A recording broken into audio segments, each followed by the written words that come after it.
Est-ce que vous avez déjà réfléchi à mettre en place des stratégies de marketing en relation avec des influenceurs numériques? Les influenceurs numériques en général disposent d'une forte influence sur une audience qui est très spécifique. Ainsi, ils peuvent devenir des partenaires précieux pour votre société. Ils vont notamment pouvoir contribuer à accroître la visibilité de votre marque et donc attirer de nouveaux clients. Donc dans cette vidéo, je vais vous parler du marketing d'influence et comment vous pouvez mettre en place votre propre stratégie. Eh bien allez, c'est parti, on y va. Bonjour, je suis Christophe Vidal et je suis ravi de vous retrouver pour une nouvelle vidéo pour la chaîne SEMrush. Allez, aujourd'hui on va donc parler de marketing d'influence. Alors vous le savez, les réseaux sociaux sont devenus des plateformes incontournables où tout un chacun peut créer du contenu et le diffuser aux quatre coins du monde. Alors que ce soit sur des plateformes telles que TikTok, Instagram, Facebook, YouTube, il y a de nombreux créateurs de contenu qui réussissent à obtenir des milliers, voire des millions de followers. Et du coup, ces créateurs de contenu, eh bien, de par cette grosse communauté, ils ont la capacité d'influencer le comportement de leurs followers et donc leurs actes d'achat. On constate aujourd'hui que de nombreuses entreprises recherchent donc des partenaires dans le domaine des influenceurs dans l'objectif de promouvoir leurs produits ou leurs services et de transmettre une image positive de leur entreprise. Donc, qu'est-ce que c'est que le marketing d'influence ? C'est très simple. Le marketing d'influence, c'est une collaboration entre d'un côté une entreprise et d'un autre côté un créateur de contenu, une personne qui dispose d'un grand nombre de followers engagés en ligne. Donc, les entreprises vont rechercher des influenceurs pour atteindre le public, pour atteindre l'audience qui leur correspond et donc promouvoir leurs produits et leurs services. Alors aujourd'hui, le marketing d'influence a de plus en plus de succès car il émerge dans un contexte où la publicité classique, que ce soit la publicité à la télévision, sur les magazines ou même tout simplement la publicité en ligne, a finalement de moins en moins de succès et de moins en moins efficace. L'évolution, tout simplement, des comportements des internautes amène donc les entreprises à rechercher de nouveaux moyens pour promouvoir leurs produits et leurs services. Et c'est là que la collaboration avec des influenceurs revêt une forme vraiment importante, puisque de plus, il va permettre de donner une vraie preuve sociale de la qualité d'une entreprise. Allez, pour vous faire une première idée sur tout ça, je vais vous donner quelques chiffres. Le premier de ces chiffres, c'est que 70% des adolescents font aujourd'hui plus confiance à des influenceurs qu'à des célébrités traditionnelles. Deuxième chiffre, on va aujourd'hui constater, d'un point de vue statistique, que chaque entreprise va gagner 5,20 $ pour $1 dépensé dans le marketing d'influence. Je vous rappelle ma vidéo sur le ROI faite il y a quelques jours, quelques semaines. Voilà, n'hésitez pas à regarder. Ici, on est quand même sur un ROI vraiment costaud. Alors, comment est-ce qu'on va créer une bonne stratégie de marketing d'influence ? Alors, il y a au départ un certain nombre de précautions à prendre pour être sûr de réussir sa stratégie. Je vais vous donner quelques premiers conseils. Le premier conseil, c'est déjà de définir clairement les objectifs de votre campagne de marketing d'influence. Il va falloir vraiment travailler sur des objectifs qui sont dans la pratique assez différents des objectifs qu'on peut avoir sur des campagnes plus traditionnelles. Alors tout d'abord, on va essayer de se donner un objectif en termes de portée, de diffusion de notre message.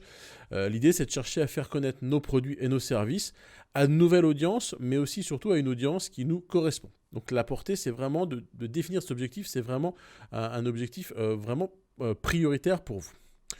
Ensuite, vous pouvez définir des objectifs en termes de trafic. Très clairement, les influenceurs ont en général un trafic, ou en tout cas une audience qui est très engagée.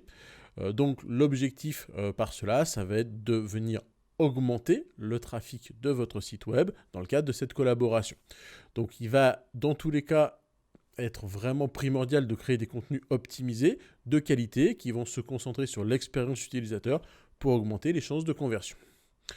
On arrive donc à cette troisième point à prendre en compte de nos objectifs. C'est un objectif chiffré sur les ventes et les conversions. Les campagnes de marketing, quelles qu'elles soient des campagnes via les influenceurs ou autres, ont une visée simple, c'est de gagner de l'argent au bout du compte. Donc l'idée, c'est de lancer ce type de campagne pour stimuler les ventes directes en travaillant avec des influenceurs qui partagent, par exemple, des réductions ou des promotions sur votre site. Allez, deuxième grand point à prendre en compte lors du lancement de vos stratégies de marketing d'influence, c'est de clairement définir l'audience cible de votre campagne. Le marketing d'influence, clairement, il ne va fonctionner que si on va travailler avec des influenceurs qui parlent à notre cible, à nos fameux personas marketing. C'est inutile d'aller chercher à travailler avec des influenceurs qui ont des millions de followers si ces followers n'ont aucun rapport avec le profil que l'on cherche à atteindre. Donc, on en a déjà discuté dans des précédentes vidéos.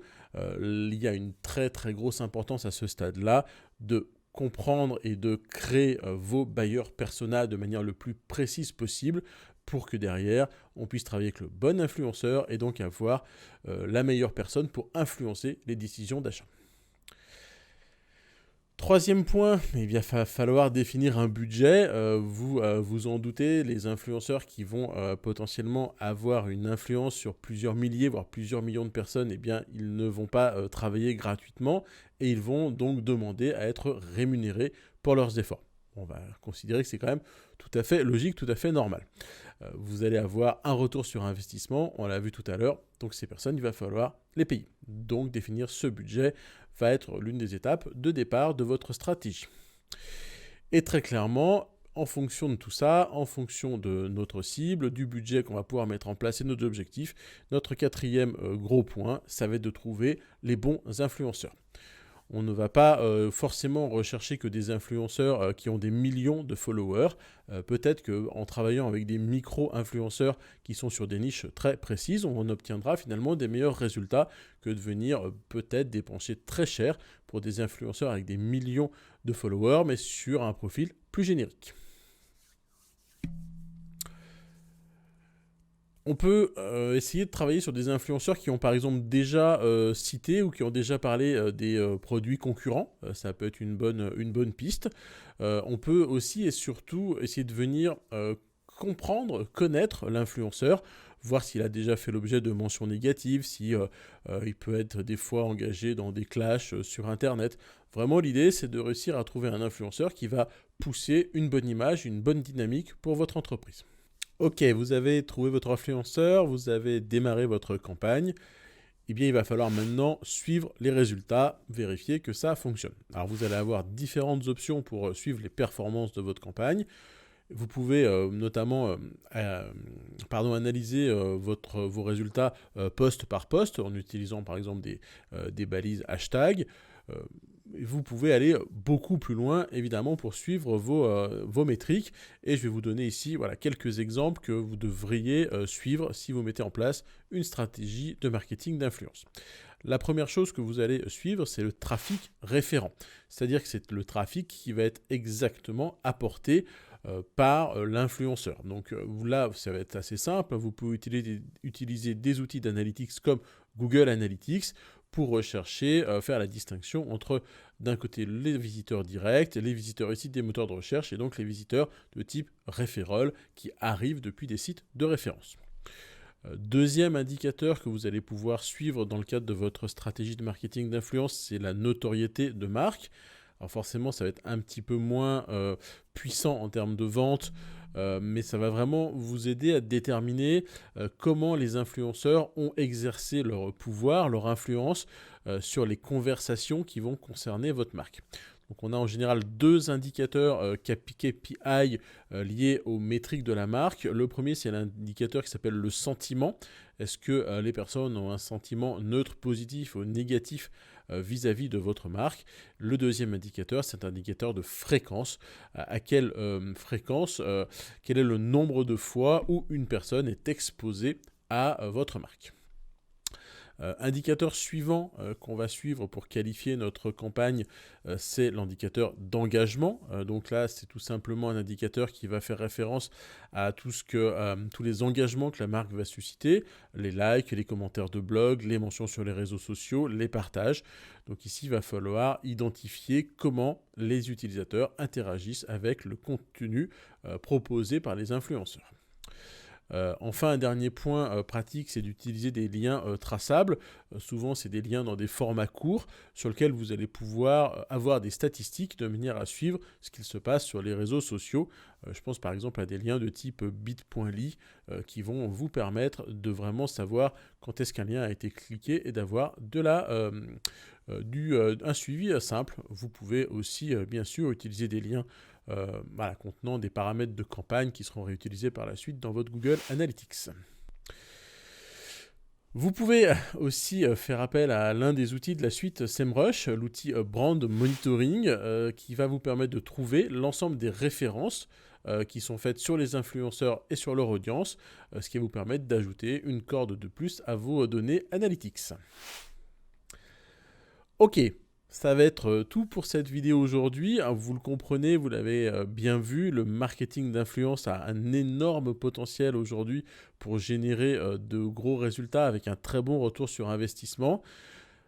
Le gros point dont on a bien parlé, c'est qu'il ne faut pas se limiter aux stars, entre guillemets, aux célébrités qui ont le plus de followers, mais de bien cibler les influenceurs qui vous correspondent à vous, tant en termes d'image que de valeur, et qui correspondent à vos cibles et qui donc vont parler à vos clients potentiels, à vos prospects. Voilà, j'espère que cette vidéo vous aura plu, qu'elle vous a donné envie de vous lancer dans le marketing d'influence. Je vous souhaite une bonne réussite pour vos prochaines campagnes. Et bien, je vous invite à regarder l'une de mes précédentes vidéos. Allez, à très bientôt. Ciao, ciao.